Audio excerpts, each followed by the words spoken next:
Et on termine avec cette nouveauté, la brousse en folie est désormais disponible en version jeu vidéo.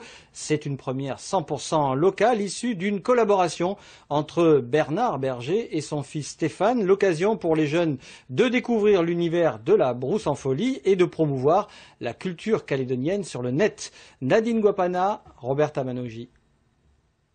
L'univers de Tonton Marcel investit le numérique. L'idée, c'était pas forcément de mettre la brousse en folie en numérique, c'est-à-dire comme maintenant on peut l'avoir en PDF pour avoir sur des comme ça, c'était au-delà. Et là, Stéphane me propose au-delà de faire un jeu. Une enquête plus précisément, dans laquelle Tonton Marcel doit résoudre une série d'énigmes pour retrouver sa vache prénommée Foulcan. Pour l'aider, les autres personnages de la BD sont présents.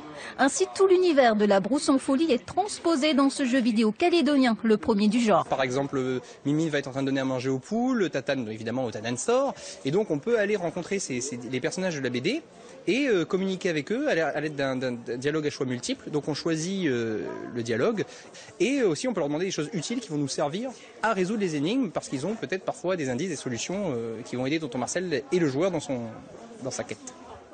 Après 30 ans de vie sur papier, dont 24 albums et 5 intégrales, le plus célèbre des Calédoniens prend vie enfin pour le plus grand plaisir de son auteur.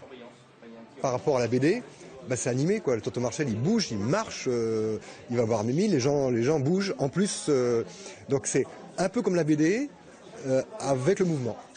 Cette production 100% locale est aussi une entreprise 100% familiale. Grâce à la programmation informatique, le fils, Stéphane Berger, donne une nouvelle dimension à l'œuvre de son père. Le fait de travailler avec Stéphane, ça m'a fait découvrir des choses. D'abord, qu'on a travaillé le scénario ensemble, donc en général, la brousse en folie, je travaille tout seul, quoi. Ensuite, les décors, les dessins, c'est que j'ai dû m'adapter aussi aux contraintes du jeu. Ça me permet de renouveler, de retravailler, et c'est très intéressant de revisiter la manière de travailler, quoi.